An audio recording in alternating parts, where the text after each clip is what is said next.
Bonjour à tous et bienvenue à la lecture de cette vidéo jeu de dames consacrée à la partie tactique d'un style de jeu qu'on appelle la partie semi-ouverte. Donc cette vidéo fait suite à la première vidéo sur ce thème qui était une vidéo stratégie.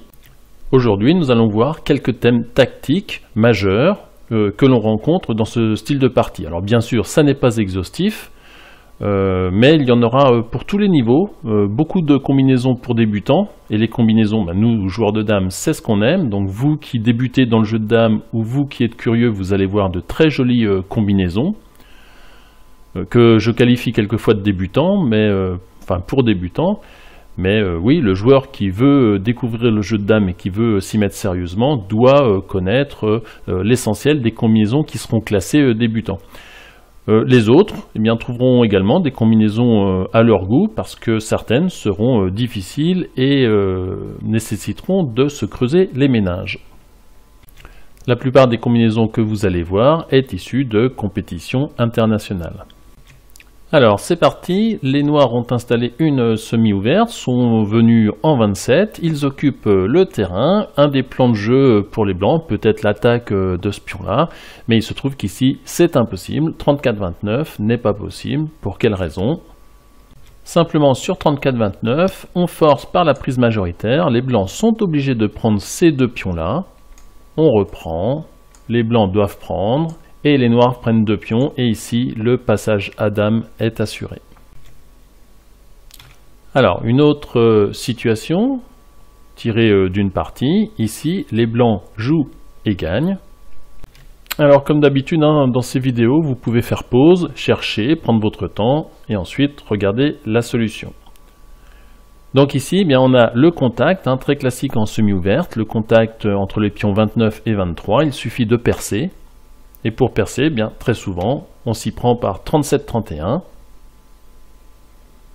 Et la suite, ici, sur le temps de repos, on jouera 30-25 et on fera la rafle, 29 prend 20.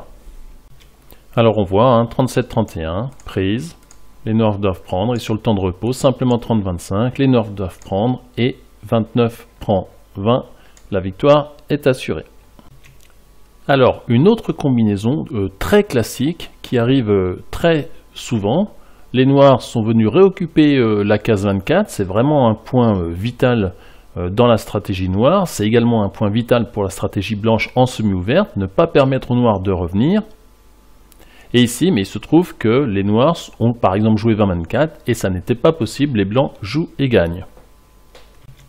Alors c'est un très joli petit coup renversé, 33-29, ensuite on donne 2, on fait un trou ici, on donne 2 par 30-24, et le coup renversé, 32-28, les noirs seront obligés de prendre 2. Voilà, on voit, donc 33-29, 30-24, et le coup renversé, les noirs ne peuvent pas prendre ici ni là, ils sont obligés de prendre 2, 36 prend 27, et on s'assure ainsi le passage à dame. Alors, un peu plus dur, puisqu'il s'agit ici d'une manœuvre stratégique, une manœuvre d'occupation du terrain. Donc les blancs réalisent un coup qui ne leur procure pas un net avantage de gain de pion, mais un avantage positionnel. La solution, 37-31, et sur le temps de repos, on viendra faire 42-37. Et on prendra 1, 2, 3, 4 pions. Ce sera égal, mais ensuite, ce pion-là étant parti, on pourra occuper la case centrale très importante, 23. Alors c'est pas facile à voir pour les débutants, mais l'avantage positionnel est très grand à l'issue de cette manœuvre.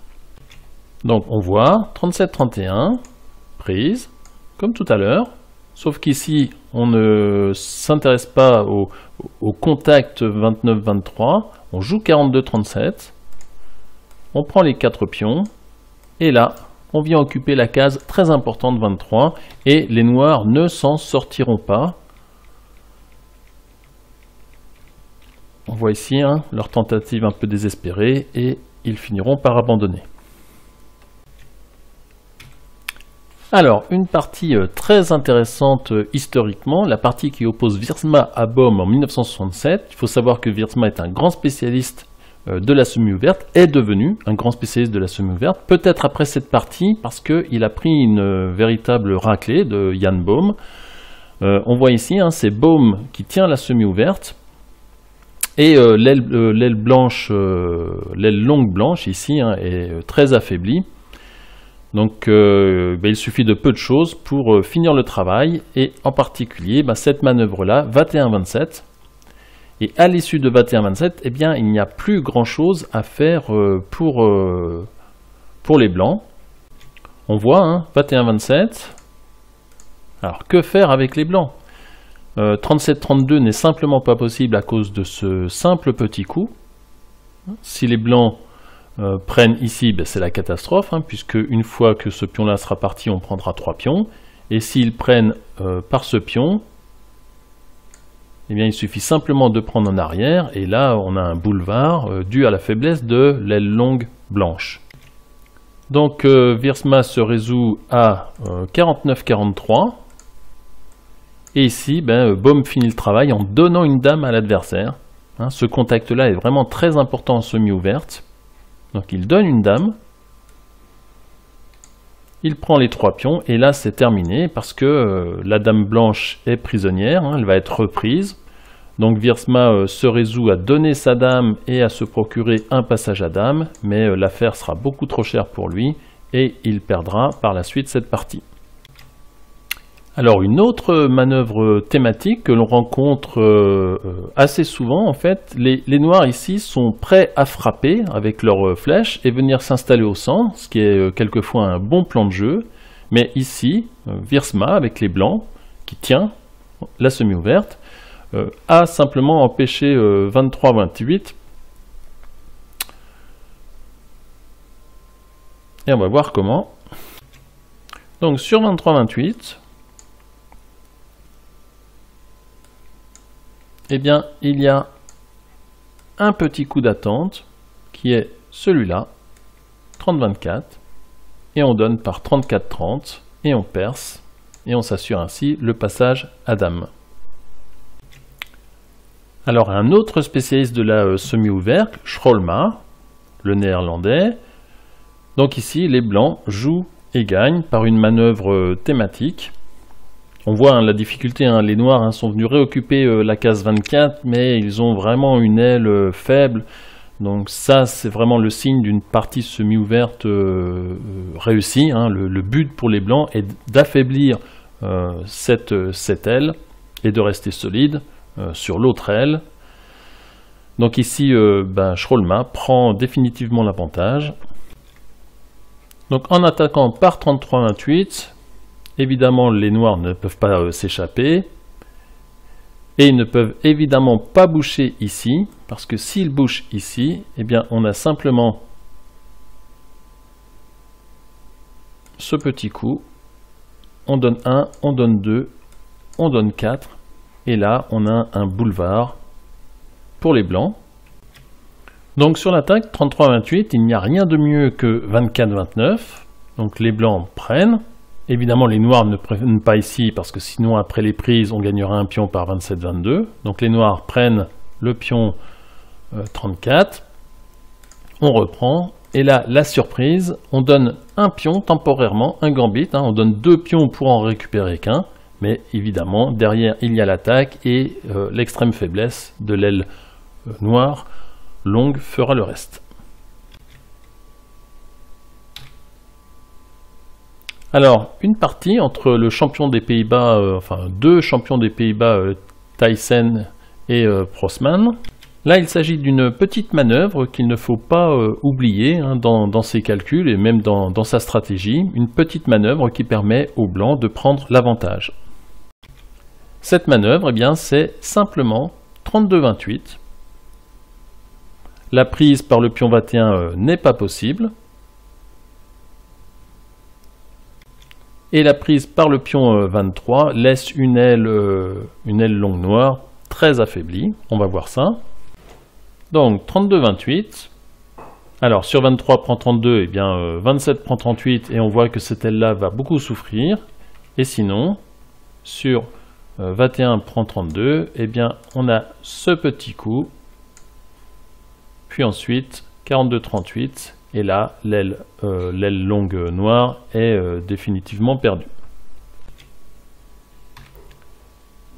Alors une position qui arrive assez souvent en partie, en compétition ou en amical, dans une ouverture. Elle est arrivée d'après les recensements sur Turbo Dame Base 156 fois. Et il s'agit simplement de l'ouverture 31-27. Alors on va la dérouler, hein, mais ici les blancs jouent et gagnent un pion. Alors ce sera un travail de longue haleine. Mais en tout cas, les noirs, par leur dernier coup 10-14, se sont mis dans la difficulté. Alors, l'ouverture, 31-27, 19-23. On attaque. Les noirs acceptent la semi-ouverte. On attaque une deuxième fois.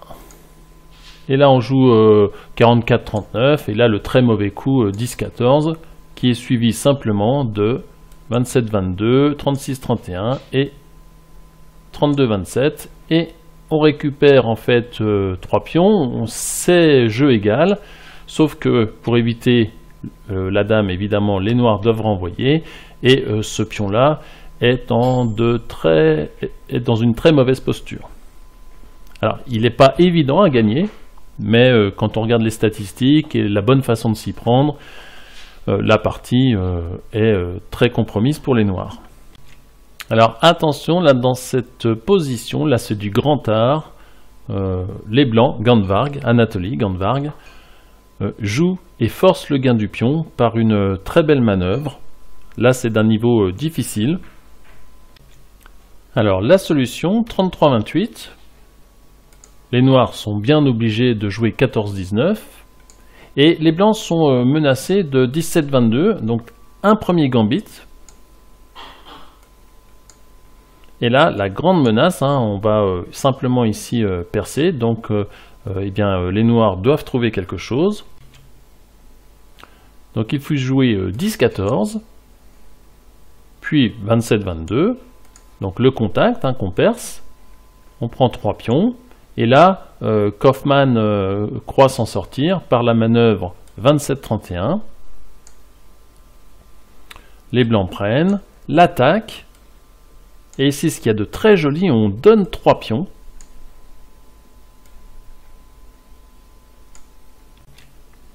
Et Gandvarg joue simplement 30-24, la prise, et on n'a plus qu'à ramasser la dame, et l'aile noire est bien trop appauvrie, et là, c'est terminé pour les noirs.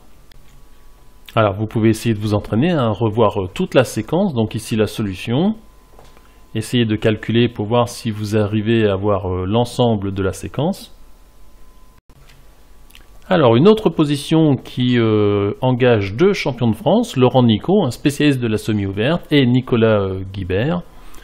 Donc ici Laurent Nicot, par son dernier coup, je crois que c'était 36-31, a empêché les noirs de jouer la sortie 23-28. Donc les noirs auraient été bien inspirés de jouer 2-8. Mais ils se précipitèrent dans 23-28 et là, Laurent Nicot va frapper. Donc sur 23-28, à la suite des prises, il y aura un temps de repos. Et comme tout à l'heure, on a vu dans la partie Wiersma-Keul, eh bien, on aura 29-24. Donc on aura cette flèche, 24, pardon, 24, 30, 35. Et Laurent Nicot n'aura plus qu'à, une fois que ce pion sera parti, donner ce pion. Et on voit que si le pion 15 prend, eh bien on aura un passage à dame. Et sur l'autre prise, eh bien il y a une combinaison. Alors essayez de la calculer en regardant la solution. Faites pause. Et puis on la déroule. Voilà, donc 23-28 n'est pas possible. Parce que sur le temps de repos, eh bien 29-24. Et 24-20. Donc évidemment, les noirs ne peuvent pas prendre ici. Hein, en fait, il y aurait même prise ici de 4. Donc ils sont bien forcés de prendre ici. Et là, le très joli coup, hein, 34-29, et on perce le contact, et on s'assure ainsi d'un gain de pion. Une très belle combinaison, donc imaginée et exécutée en partie par Laurent Nicot.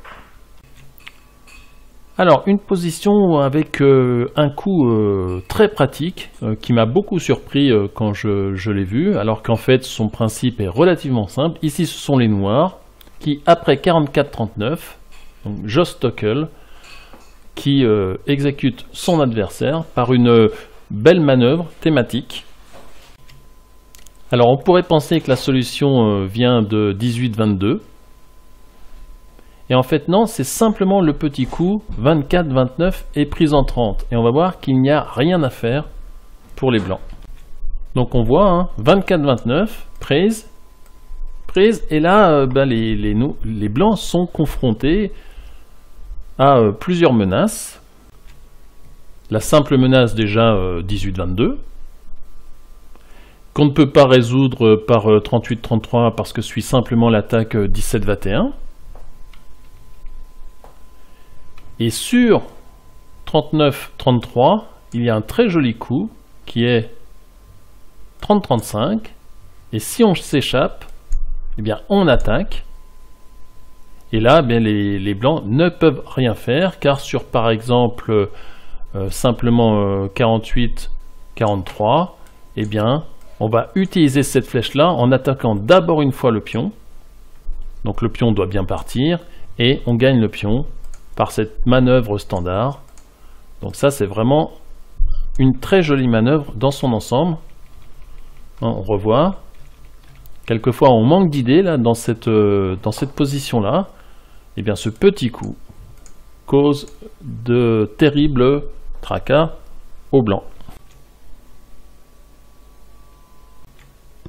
Alors on revient dans des combinaisons plutôt simples. Les blancs viennent de jouer 39-33. C'est une faute. Donc la solution, eh bien sur 39-33, on joue 26-31 et ensuite 23-28. Donc évidemment les blancs ne peuvent pas prendre par le pion 33, sinon on aurait dame. Et s'ils prennent par le pion 32, eh bien on prend d'abord 2, ce qui enlève ce pion là, parce qu'il devra prendre en arrière, et ensuite on utilise cette flèche là pour gagner le pion. On voit. Donc 39-33 la faute, 26-31, 23-28. Donc évidemment on ne peut pas prendre par ce pion là. Donc après les prises, eh bien cette flèche est très utile et on gagne un pion. Et la partie avec. Alors, Gandvarg de nouveau dans ses œuvres, ici dans une simultanée jouée en 86, eh bien, le conducteur des noirs a commis l'erreur 14-20 prise en 20. Et ici une combinaison alors vraiment thématique dans les parties semi-ouvertes où les blancs vont venir faire une dame. Je vous laisse chercher.